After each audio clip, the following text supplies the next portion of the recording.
Here's a quick and fun way to liven up your kids' fruit cups. Put a face with permanent marker on the front of the fruit cup. Just take any permanent marker, find a funny jack-o'-lantern face, possibly on your decorations or on your towels as it is, and draw it on the fruit cup. Kids will enjoy it. Or, you can take the permanent marker and you can just draw directly on the orange if you want to cut out the middleman of all the juices in the fruit cup. Simple triangles. You never know what face to make. Just simple triangles all the way. Upside down triangle talking. And then go straight across, come down, and always give them at least one tooth. Pumpkins that eat kids with some kind of teeth, can't just gum them to death. There's your jack-o'-lantern. Next, we're going to make jack-o'-lantern fruit cups. Got a cutting board, paring knife, an orange, and a bowl of mixed fruits, and a spoon. Will come in handy. I'm going to cut off the top about ½ inch. I'm going to cut that off, put that off to the side, snack on it, do what you got to do. We're going to cut in to the membrane just a little bit. We're just going to cut down, but don't go all the way through the orange. Just enough down, then we're going to make a pocket. Bring over a container, and we're going to empty out the guts. So, I'm just going to use my spoon to scoop in there, and scoop out all the deliciousness that is about to go into a different fruit salad. Scoop out as much as you can. Basically, this is going to become a tiny mess. And pumpkin. We're then going to carve it like a jack-o'-lantern.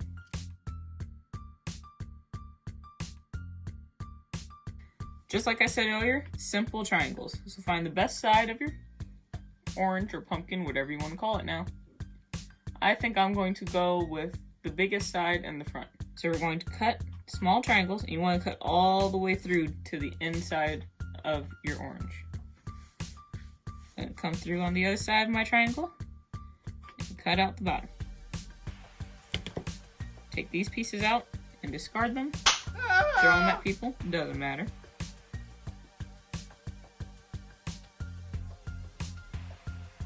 Pull this piece out. That worked. If that happens, mistakes happen, people. It's life.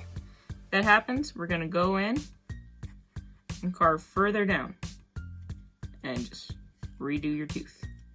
I'm gonna fill this up with our fruit and try and go for darker fruits, Halloween colored fruits. You wanna be able to see the face. So if I put orange in here, it's not going to let me see the face. So I'm going with blueberries and some mango. I put a lot in there. You want everyone to eat more fruit. And that's it. And if you get a pool of juice at the bottom, it adds to the Halloween effect. What I usually do is I have frozen blueberries and frozen mangoes. I let today's thaw out, but I usually do the frozen ones, so that way as they thaw out, all the juices just draw into the pumpkin. As the pumpkin, it's not a pumpkin, it's an orange. As the juices draw into the orange and the orange dries out, everything starts looking creepy and disgusting, and it gives it more of life. Time to make ghost toast. So what we're going to do is we're going to butter our piece of bread first. So start there. I've already got my griddle preheating. You can start to see the warmth coming off it on the video. So we're going to butter our piece of bread. We're going to butter both sides. So now that our bread is buttered, we're going to take our cookie cutter, little ghost cookie cutter. That's why it's called ghost toast. You're going to put our cookie cutter on the bread, firmly press down. We're going to crack and separate our egg. So, on a hard surface, we're going to crack, and we're going to let the whites fall out of the egg. Tilt it a little bit, help the egg white come out. We're going to gently transfer the yolk to the other shell. Alright, you can put that yolk away. Got our bread. Our bread is going to act as a shield to stop our egg from going everywhere. This guy we can check on. This is our snack of the day. You ain't toasty enough. Get your... I'm going to put a dab of butter in there. And now we wait. Ghost toast. Alright, we got some bubbling action. You want your toast to actually be toasted. so you can see the ghost. Swift and flip. Alright, I'm gonna turn this guy off because I think we are good on the underside. We're looking great. Alright, gonna pick them up, put them on our plate. Alright, we're gonna take some hot sauce. Take whatever hot sauce you like, as long as you can draw with it. We're going to put 2 eyes. 1, 2. And there's your toast with the most, babe. Alright, next we have Monster Avocado Toast. So we have our toast already toasted. Avocado, I have a radish.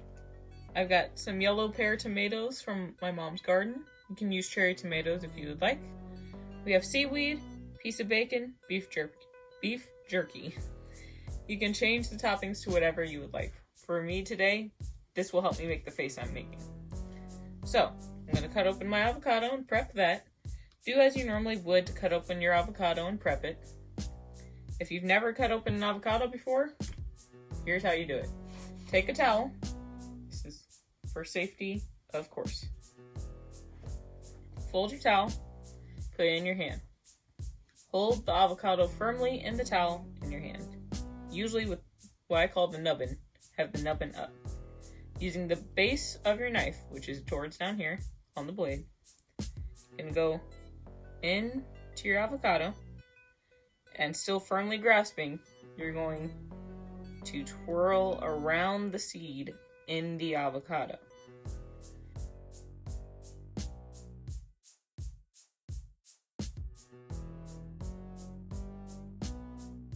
Let me show you how to take the seed out, just in case, for anyone need be. Bring the towel back in your hand, put the half an avocado back, firmly grasp it, and be very careful. Make sure all your digits are under the towel. Using the base of your knife again, we're going to do a small hack into the seed. So we're going to pull back a little bit and hack. Just enough to connect with the seed and get it stuck. Now, firmly grasping the avocado, we're going to twist until the seed comes out like that. First things first, I'm going to put all this avocado onto my toast, or as much as you want. With the cherry tomato, I'm going, I think I'm going to use this guy because he already looks like a nose. I'm going to stick him straight in the middle.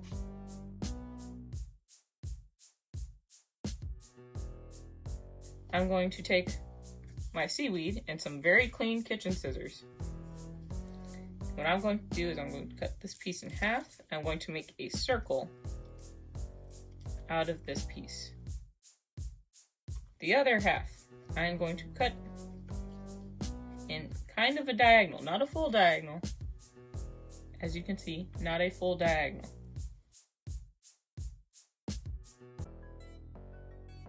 Alright, I'm going to cut my bacon so it looks like a mouth. I don't think I'm going to use the beef jerky on this one. I thought I was going to. I still might. We'll see what's going to happen. Alright, so far I've got a mouth. I've got some eyebrows. These are starting to look like my actual eyebrows. I want to make this an angry face. So far it's looking like a Muppet. These are going to be the base of my eyes. And if you want to, you can stop there.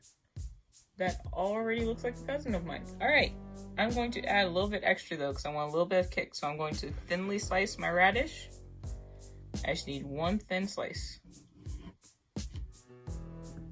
Nice round circle. I'm going to cut that in half. I'm going to put that layered on top of the base of my eyes. Now look at that monster. Next, we're going to make intestines. Yes, you heard that right. We're going to make cinnamon roll intestines.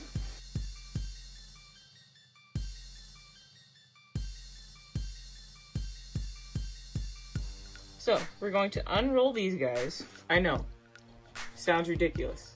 It feels like it's wrong, right? Alright, so to make it look like actual intestines. Anyway, I'm going to pinch the ends together from one roll to the other.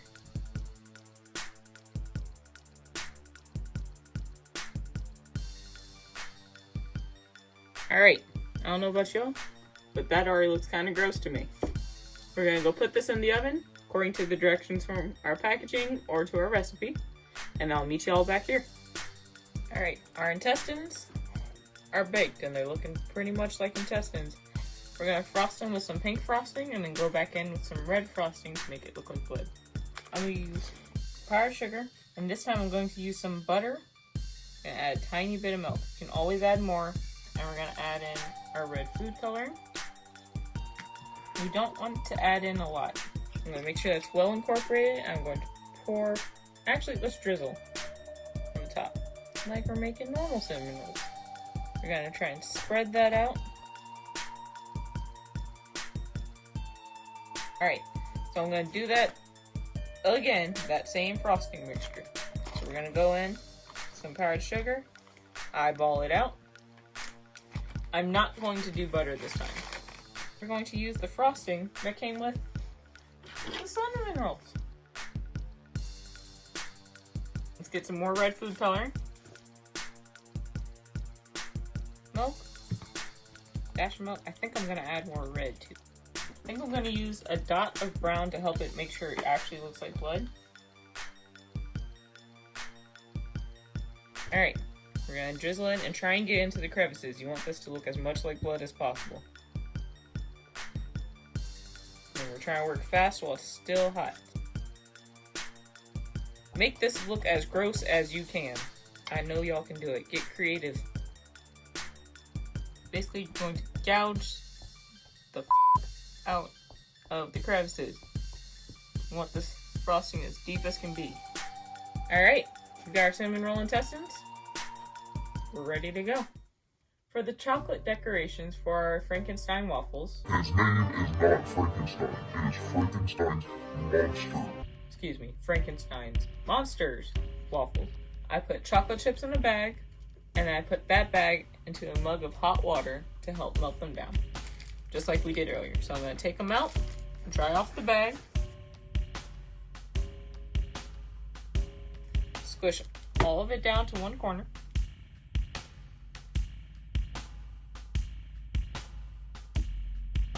cut the tip.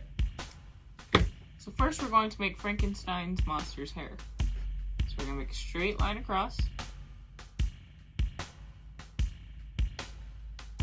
and then we're going to add triangles to it. And then we'll fill in those triangles. We're going to do it again. Straight across, triangles, and fill it in. And it doesn't have to be perfect. We're going to go back with the toothpick here in a second and fix it. For the mouth, kind of like Charlie Brown's mouth. And on another piece of wax paper, we're going to make the bolts in his head.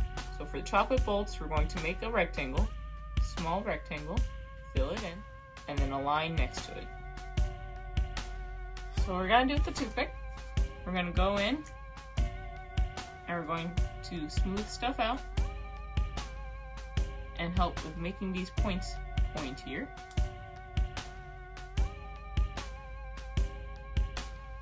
And for these, you want to make sure it actually looks like a rectangle. So for these, we're not only flattening it, but trying to make sure it takes the shape of that rectangle for the bolts.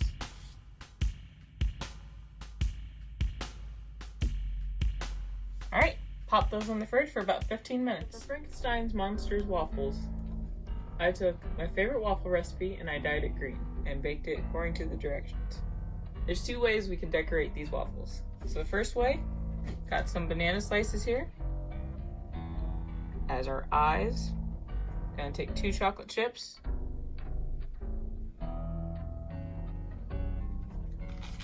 Our chocolate decorations from earlier, we're gonna carefully peel them off the wax paper, trying not to break them.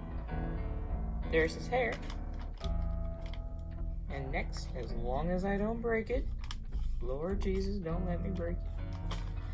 You're gonna break, aren't you? Use your knife if you need help. And I'm going to put it across. I also have a miniature Kit Kat. I'm going to cut in half, carefully, put on the sides. And there's Frankenstein number 1. Frankenstein's monster. So we're gonna take marshmallow and cut it right in half with some clean scissors. Try and keep it rounded. And we're going to stick right on. Got 2 more chocolate chips here. Gonna stick right in. Wow. Frankenstein's having issues today. He is a monster. Frankenstein's monster. We're gonna peel off some more here. I'm gonna take from this guy this time. And now you've got Frankenstein Monster's waffles.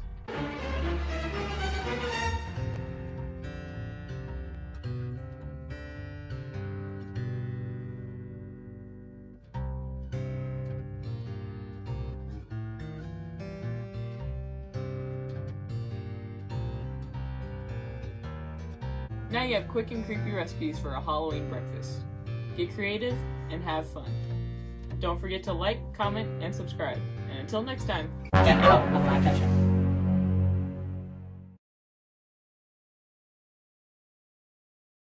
Frankenstein's monster.